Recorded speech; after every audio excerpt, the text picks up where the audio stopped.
Eight जी में आपका फिर से स्वागत है, आपका पर्सनल एआई ट्यूटर, जहां हम कॉन्सेप्ट्स को समझकर सीखते हैं।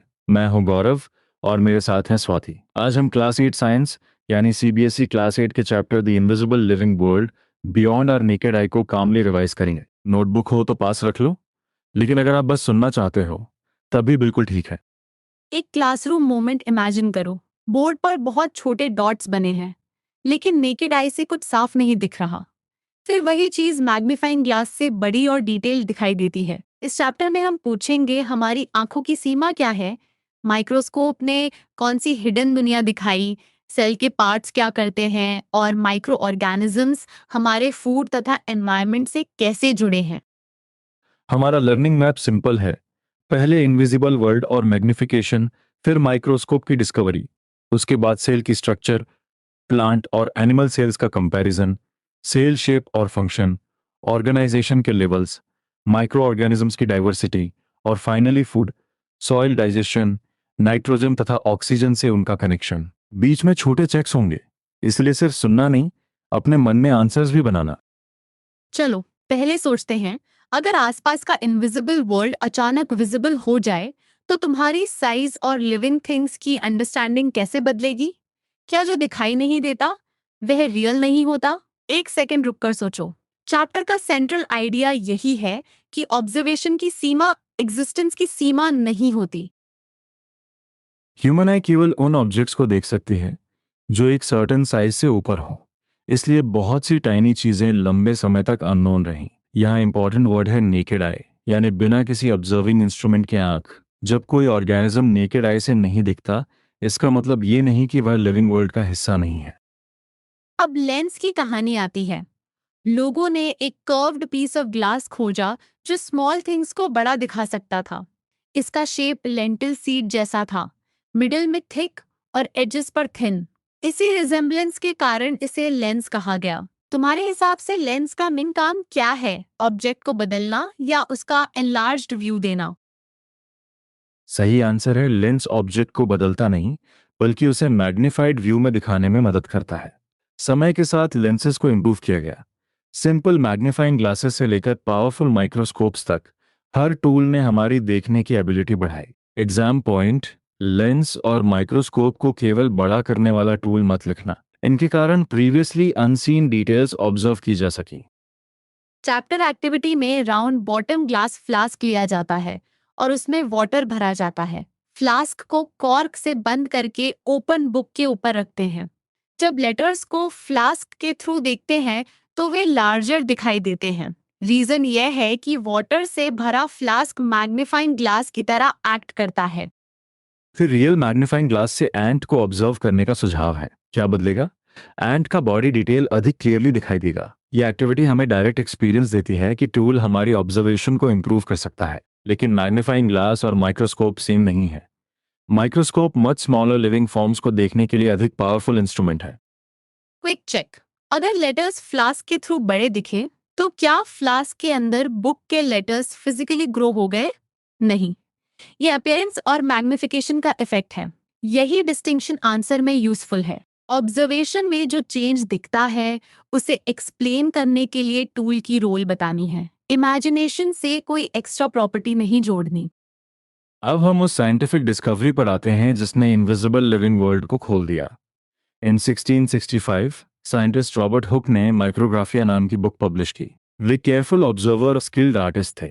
उन्होंने माइक्रोस्कोप से दिखाई देने वाली टाइनी चीजों के डिटेल्ड ड्राइंग्स बनाए, जिन्हें लोग पहले देख ही नहीं पाए थे। रॉबर्ट हुक के माइक्रोस्कोप से ऑब्जेक्ट्स अनएडेड आई की तुलना में लगभग 200 से 300 टाइम्स बिगर दिखाई देते थे। एक दिन उन्होंने कॉर्क की थिन स्लाइस ऑब्जर्व की। उन्हें कई स्मॉल एम्प्टी स्पेसेस दिखे जो हनीकॉम्ब जैसे लग रहे थे। उन्होंने हर स्मॉल स्पेस को सेल कहा। साइंस में बेसिक यूनिट ऑफ लाइफ के लिए सेल वर्ड के अर्ली यूज से ये ऑब्जर्वेशन बहुत इंपॉर्टेंट बन गया। यहाँ एक सटल पॉइंट है। हुक ने कॉर्क में एम्प्टी स्पेसेस देखे और उन्हें सेल्स नाम दिया। बाद में सेल्स और लिविंग बीइंग्स की अंडरस्टैंडिंग बहुत आगे बढ़ी। इसलिए एग्जाम में लिखो कि हुक ने कॉर्क की थिन स्लाइस में हनीकॉम्ब जैसे कंपार्टमेंट्स ऑब्जर्व करके उन्हें सेल्स कहा। इससे हिस्ट्री और ऑब्जर्वेशन दोनों क्लियर होते हैं। उसी समय 1660s में Dutch scientist Antony van Leeuwenhoek ने बेटर लेंसेज बनाए और मोर यूजफुल माइक्रोस्कोप्स तैयार किए। वे बैक्टीरिया और ब्लड सेल्स जैसे टाइनी लिविंग थिंग्स को क्लियरली सी और डिस्क्राइब करने वाले पहले व्यक्ति थे। इसी कंट्रीब्यूशन के कारण उन्हें फादर ऑफ माइक्रोबायोलॉजी कहा जाता है। गौरव की एग्जाम नोटबुक में दो नेम्स अलग लाइंस पर होंगे, रॉबर्ट हुक, माइक्रोग्राफिया, कॉर्क और cell. Antonie van Leeuwenhoek, better lenses, bacteria और blood cells, father of microbiology. अगर क्वेश्चन पूछे कि माइक्रोस्कोप ने क्या बदला, तो आंसर होगा कि उसने ऐसी टाइनी लाइफ फॉर्म्स को ऑब्जर्व करना पॉसिबल बनाया जो नेकेड आई से दिखाई नहीं देती थीं। तुम्हारा क्विक आंसर क्या है? इनविजिबल वर्ल्ड डिस्कवर करने में सबसे डायरेक्ट मदद किसकी थी? केवल आंखों की या इम्प्रूव लेंसेज और माइक्रोस्कोप्स की? अगर तुमने इम्प्रूव लेंसेज और माइक्रोस्कोप्स कहा, बिल्कुल सही। साइंस में प्रोग्रेस अक्सर बेटर क्वेश्चंस के साथ बेटर इंस्ट्रूमेंट से भी आती है। अब चैप्टर का कोर कॉन्सेप्ट है cell. All live beings are made up of cells. Cell को बेसिक यूनिट ऑफ लाइफ कहा जाता है। जैसे वॉल बनाने के लिए ब्रिक बेसिक यूनिट होती है, लेकिन सेल सिर्फ एक एम्प्टी बॉक्स नहीं है। इसमें अलग अलग कंपोनेंट्स होते हैं और हर कंपोनेंट ऑर्गेनिज्म के सर्वाइवल तथा फंक्शंस में रोल निभाता है। सेल को ऑब्जर्व करने के लिए चैप्टर ऑनियन पील एक्टिविटी देता है। अनियन बल्ब को वॉश करके वर्टिकली कट किया जाता है। इनर सरफेस से थिन ट्रांसपेरेंट लेयर निकाली जाती है जिसे ऑनियन पील कहते हैं। इसे सैफ्रानन स्टेन में रखा जाता है ताकि सेल्स पिंकिश कलर में अधिक क्लियरली दिखाई दें। स्टेन पील को वाटर से रिंस किया जाता है और स्लाइड पर केयरफुली रखा जाता है। फिर ग्लिसरीन की ड्रॉप डाली जाती है। ग्लिसरीन सेल्स को ड्राइंग से बचाती है और क्लैरिटी इम्प्रूव करती है। कवर स्लिप धीरे से रखा जाता है ताकि एयर बबल्स ट्रैप ना हो। एक्स्ट्रा ग्लिसरीन ब्लॉटिंग पेपर से रिमूव करके स्लाइड माइक्रोस्कोप या फोल्डस्कोप में ऑब्जर्व की जाती है। अनियन पील में माइक्रोस्कोप के नीचे नियरली रेक्टेंगुलर स्ट्रक्चर्स दिखाई देते हैं। ये ऑनियन पील सेल्स हैं जो क्लोजली अरेंज्ड होते हैं और इनके बीच बहुत कम या कोई स्पेस नहीं दिखता। ब्रिक वॉल एनालॉजी यही यूजफुल है। जैसे ब्रिक्स कॉम्पैक्टली अरेंज होकर वॉल बनाती हैं, वैसे सेल्स मिलकर प्लांट स्ट्रक्चर बनाते हैं। अब ह्यूमन चीक सेल्स की एक्टिविटी। माउथ को क्लीन वाटर से रिंस करके क्लीन टूथपिक के ब्लंट एंड से चीक के अंदर जेंटली स्क्रैप किया जाता है। मटेरियल को वाटर ड्रॉप वाली स्लाइड पर फैलाकर मेथाइलिन ब्लू स्टेन ऐड किया जाता है। यह स्टेन कंट्रास्ट बढ़ाती है, इसलिए मटेरियल माइक्रोस्कोप के नीचे अधिक विजिबल होता है। चीक मटेरियल पर ग्लिसरीन की ड्रॉप डालकर कवर स्लिप रखा जाता है और स्लाइड ऑब्जर्व की जाती है। Human cheek cells polygon shape दिखाई दे सकती हैं। अब एक्टिव रिकॉल करो। अनियन पील और चीक सेल्स में सिमिलैरिटी क्या है? दोनों सेल्स हैं। डिफरेंस क्या है? अनियन सेल्स नियरली रेक्टेंगुलर और क्लोजली अरेंज दिखते हैं, जबकि चीक सेल्स पॉलीगन शेप दिखते हैं। चैप्टर के अनुसार सेल्स में तीन मेन पार्ट्स होते हैं। Cell membrane thin outer lining है। साइटोप्लाज्म सेल मेम्ब्रेन और न्यूक्लियस के बीच का रीजन है। Nucleus central small round structure है। प्लांट सेल में सेल वॉल एक एक्स्ट्रा आउटर लेयर होती है। इन एम्स को केवल याद मत करो, हर पार्ट का फंक्शन भी साथ में बोलकर रिवाइज करो। सेल मेम्ब्रेन सेल को एनक्लोज करती है और एक सेल को दूसरे से सेपरेट करती है। ये पोरस होती है, इसलिए लाइफ प्रोसेसेस के लिए एसेंशियल मटेरियल्स अंदर आने और वेस्ट मटेरियल्स बाहर जाने में मदद मिलती है। अगर क्वेश्चन हो सेल मेम्ब्रेन की दो फंक्शंस लिखिए, तो बाउंड्री और मूवमेंट ऑफ मटेरियल्स दोनों मेंशन करना।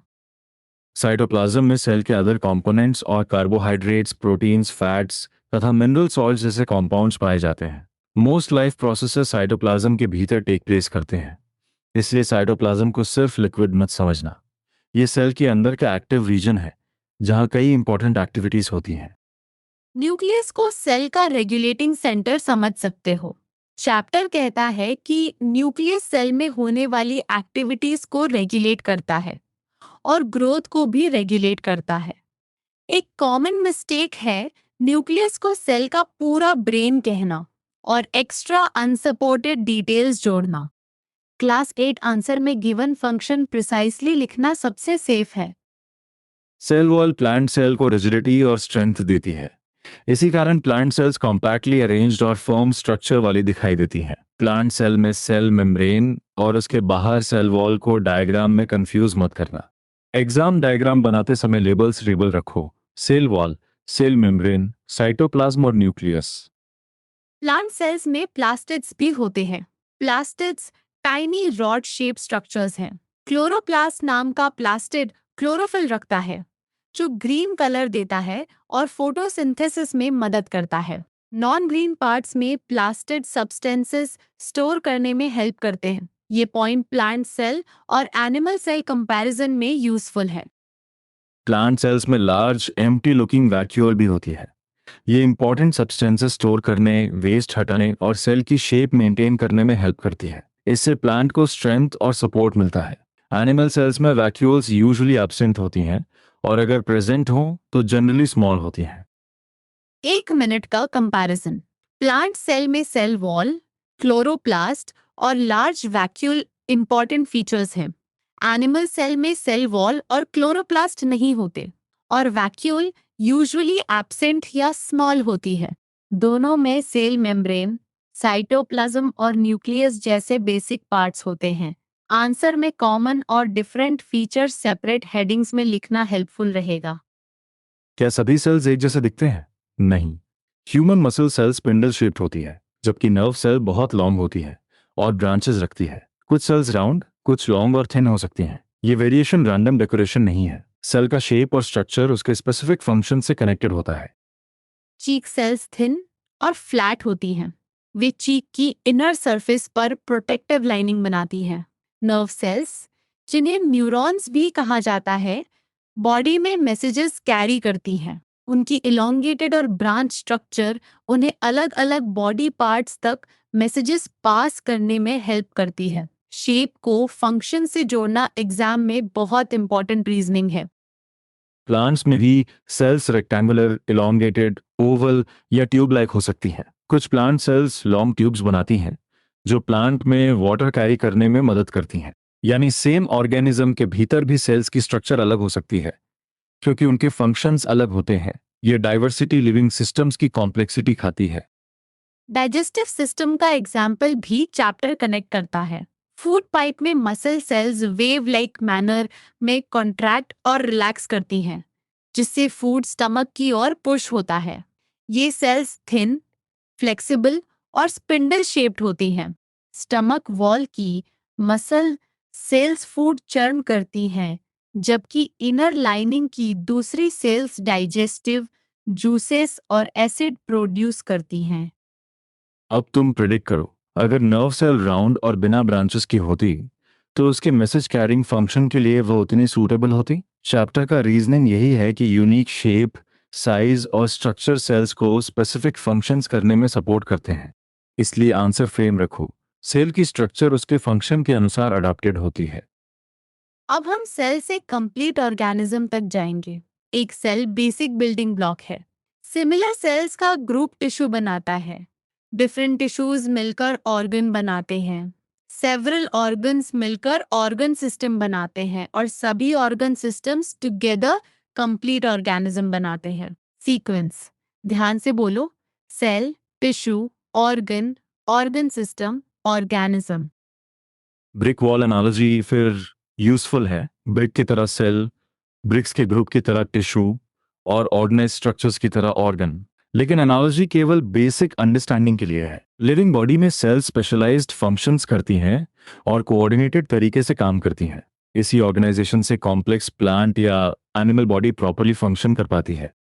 मल्टीसेल्युलर ऑर्गेनिजम्स का बिगिनिंग सिंगल सेल यानी एग से हो सकता है। एग रिपीटेडली डिवाइड होकर मेनी सेल्स वाला कंप्लीट लिविंग बीइंग बनाता है। एनिमल्स, ह्यूमंस और प्लांट्स मल्टीसेल्युलर ऑर्गेनिजम्स हैं। दूसरी ओर बैक्टीरिया और प्रोटोजोआ जैसे कुछ माइक्रो ऑर्गेनिजम्स केवल वन सेल से बने होते हैं और उसी सिंगल सेल में सर्वाइवल के लिए आवश्यक फंक्शंस करते हैं। चैप्टर में ऑस्ट्रिच एग का इंटरेस्टिंग एग्जाम्पल है। उसका योग एक सिंगल सेल होता है और लिविंग वर्ल्ड की लार्जेस्ट नोन सेल्स में गिना जाता है। शेल और white liquid extra non cellular material provide करते हैं। एग्जाम में अगर ये एग्जाम्पल आए तो याद रखो कि बड़ा आकार हमेशा मल्टीसेल्युलर होने का प्रूफ नहीं है। अब मिनी क्विज। टिश्यू किसका ग्रुप है? सिमिलर सेल्स का। ऑर्गन किससे बनता है? डिफरेंट टिश्यूज से। ऑर्गन सिस्टम क्या करता है? कई ऑर्गन्स मिलकर बॉडी का मेजर फंक्शन परफॉर्म करते हैं। अगर तुमने सीक्वेंस सही बोली तो ऑर्गेनाइजेशन वाला सेक्शन स्ट्रॉन्ग है। इसे डायग्राम या एरो फ्लो में नोटबुक में लिखना बहुत यूजफुल होगा। अब इनविजिबल लिविंग वर्ल्ड के मेन रेसिडेंट्स आते हैं माइक्रो ऑर्गेनिजम्स। ये इतने स्मॉल लिविंग ऑर्गेनिजम्स हैं कि नेकेड आई से दिखाई नहीं देते।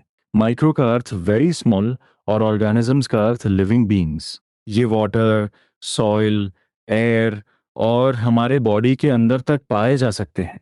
इसलिए इनविजिबल का मतलब रेयर नहीं है, ये वाइडली प्रेजेंट है। माइक्रो ऑर्गेनिजम्स यूनिसेल्युलर या मल्टीसेल्युलर हो सकते हैं। बैक्टीरिया और अमीबा वन सेल वाले एग्जाम्पल्स हैं। कुछ फंजाई और एल्गे मैनी सेल्स वाली हो सकती हैं। यीस्ट यूनिसेल्युलर फंगस है, जबकि मोल्ड मल्टीसेल्युलर फंगस है। यह क्लासिफिकेशन याद करते समय फंगी को केवल मल्टीसेल्युलर मत समझना, क्योंकि चैप्टर स्पेसिफिकली दोनों पॉसिबिलिटीज बताता है। माइक्रो ऑर्गेनिजम्स को ऑब्जर्व करने के लिए माइक्रोस्कोप चाहिए, क्योंकि माइक्रोस्कोप उनका साइज मैग्नीफाई करता है। फोल्डस्कोप एक लो कॉस्ट और फोल्डेबल पेपर माइक्रोस्कोप है। यह हाई पावर्ड लेबोरेटरी माइक्रोस्कोप जितना डिटेल नहीं दे सकता, लेकिन माइक्रोस्कोपिक वर्ल्ड को अधिक लोगों तक एक्सेसिबल बनाता है। टूल की पावर और एक्सेसिबिलिटी दोनों अलग आइडियाज हैं। पॉन्ड या स्टैग्नेंट वाटर की ड्रॉप माइक्रोस्कोप स्लाइड पर ऑब्जर्व करने से टाइनी ऑर्गेनिजम्स दिख सकते हैं। सॉइल सस्पेंशन एक्टिविटी में मॉइस्ट सॉइल को वाटर के साथ स्टर किया जाता है। फाइन पार्टिकल्स वाला dirty looking liquid soil suspension कहलाता है।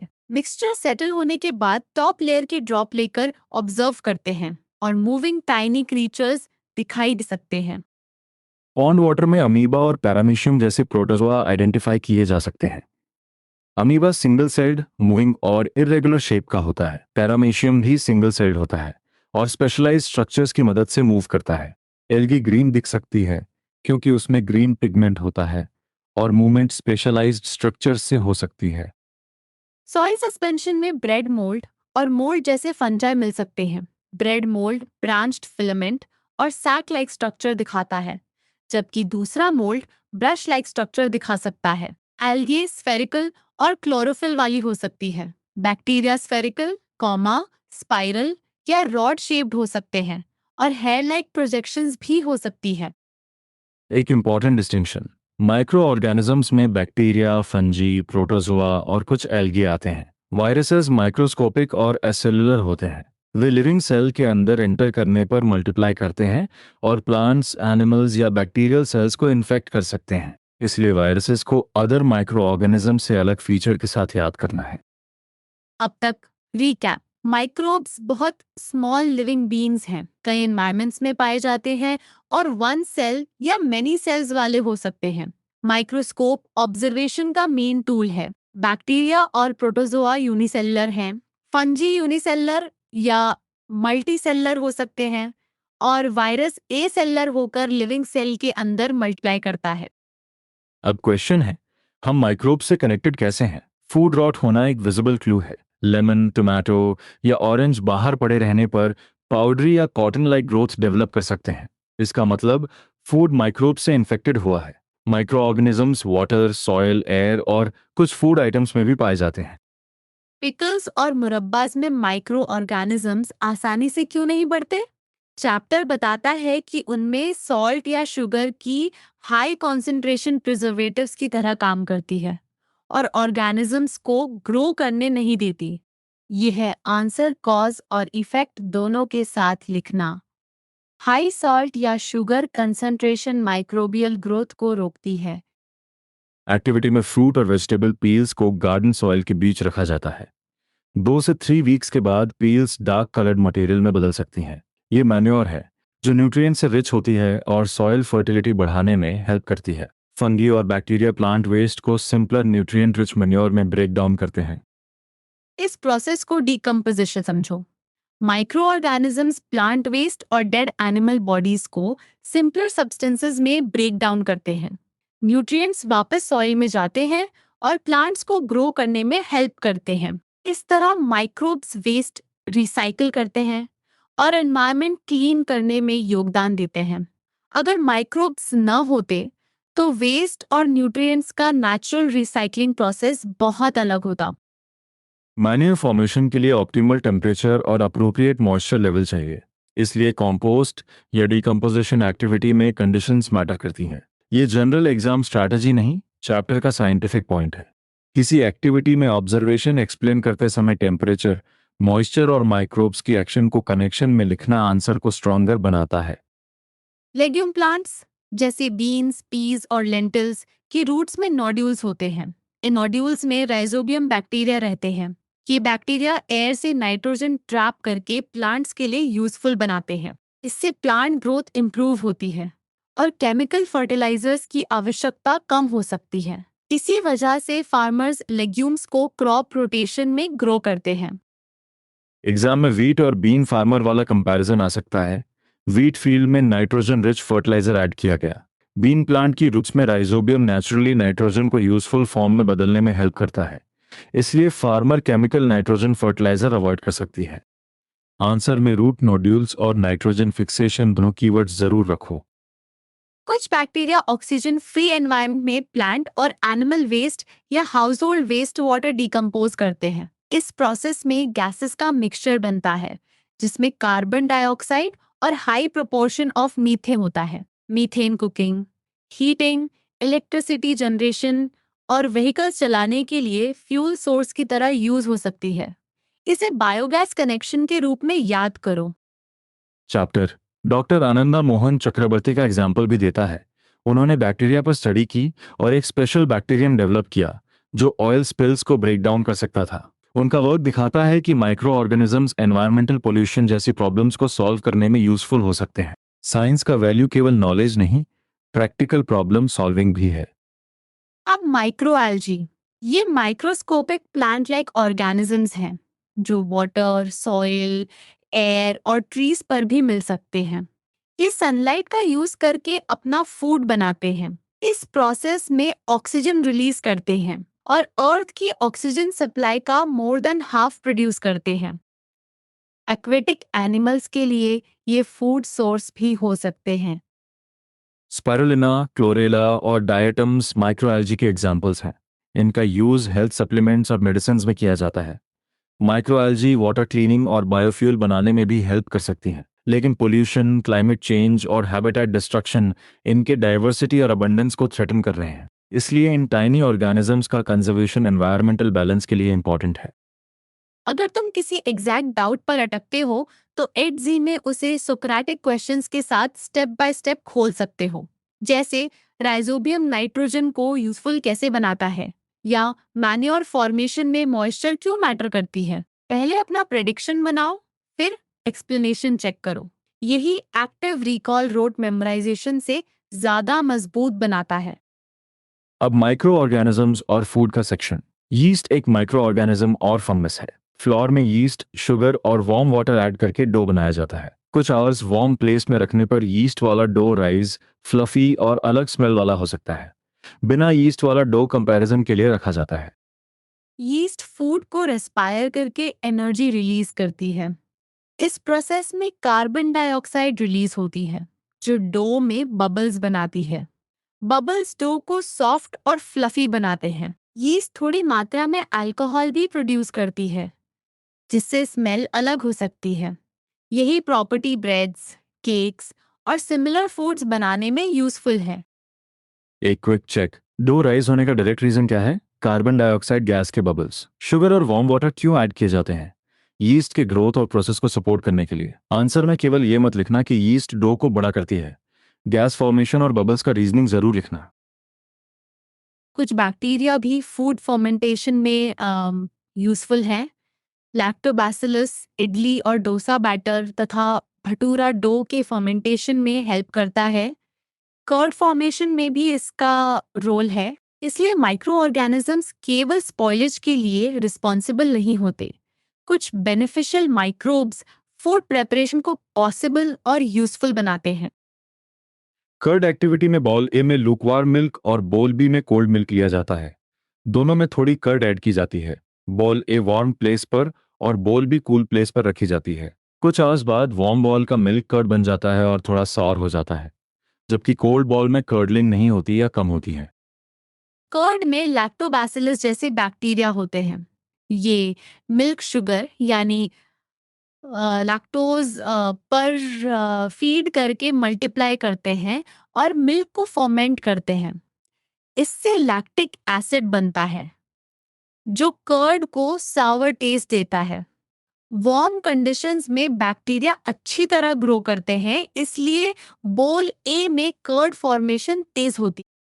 अगर कर्ड बाहर एक दिन रखा रहे और अधिक सोर हो जाए, तो पॉसिबल एक्सप्लेनेशंस में बैक्टीरिया का ग्रोथ और लैक्टिक एसिड का अधिक प्रोडक्शन शामिल हो सकता है। ये चैप्टर के टेम्परेचर और फर्मेंटेशन आइडियाज से कनेक्टेड रीजनिंग है, लेकिन आंसर में अननेसेसरी मेडिकल क्लेम्स मत जोड़ना। गिवन ऑब्जर्वेशन को माइक्रोबियल एक्टिविटी और एसिडिटी से एक्सप्लेन करो। अब फाइनल सेक्शन में एंटर कर रहे हैं। पहले इनविजिबल वर्ल्ड से शुरू करके हमने लेंस, मैग्नीफाइंग ग्लास और माइक्रोस्कोप समझे।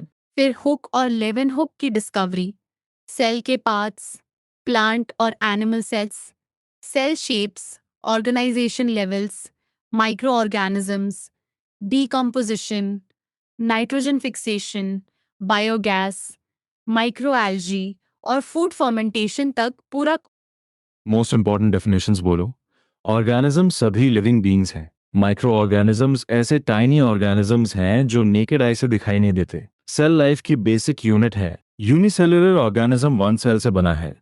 Multi cellular organism many cell से। लेवल्स ऑफ ऑर्गेनाइजेशन है cell, tissue, organ, organ system और ऑर्गेनिज्म।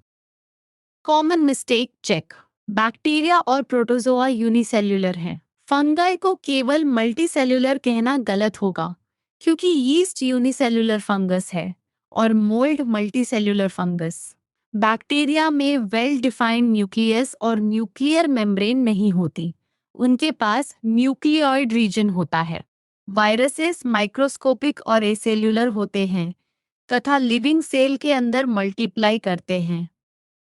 आंसर राइटिंग में कंपैरिजन क्लियर रखो। प्लांट सेल्स में सेल वॉल, क्लोरोप्लास्ट और लार्ज वैक्यूल जैसे फीचर्स लिखो। एनिमल सेल्स में सेल वॉल और क्लोरोप्लास्ट एब्सेंट होते हैं और वैक्यूल यूजुअली स्मॉल या एब्सेंट होती है। सेल मेम्ब्रेन, साइटोप्लाज्म और न्यूक्लियस के फंक्शंस को वन लाइन ईच में लिखकर डायग्राम लेबल से कनेक्ट करना स्ट्रॉन्ग प्रेजेंटेशन देता है। अब फाइनल चैलेंज। बिना देखे 3 आंसर्स बनाओ। पहला, फ्लास्क में वाटर लेटर्स को बड़ा क्यों दिखाता है? दूसरा, बीन प्लांट सॉइल फर्टिलिटी में कैसे हेल्प करते हैं? तीसरा, यीस्ट डो को फ्लफी कैसे बनाती है? हर आंसर में ऑब्जर्वेशन, कॉज और रिजल्ट लिखने की कोशिश करो। यही कॉन्सेप्चुअल आंसर राइटिंग है। एक लास्ट रिकैप। माइक्रोस्कोप्स ने हिडन लिविंग वर्ल्ड दिखाया।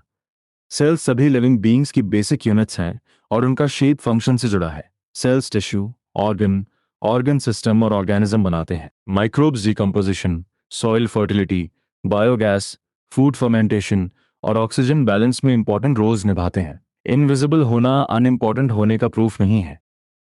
आज का स्मॉल नेक्स्ट स्टेप है, नोटबुक में 2 डायग्राम्स बनाओ, एक प्लांट सेल और एक एनिमल सेल, और हर लेबल का फंक्शन अपने वर्ड्स में लिखो। फिर माइक्रो ऑर्गेनिजम्स की 4 यूजफुल रोल्स याद करके किसी फ्रेंड को टीच करो। अगर कोई डाउट रह जाए, एड जी में उसे क्वेश्चन बाय क्वेश्चन खोलो। गौरव और मेरी तरफ से वार्म विशेस, क्यूरियोसिटी अलाइव रखो और कामली रिवाइज करते रहो।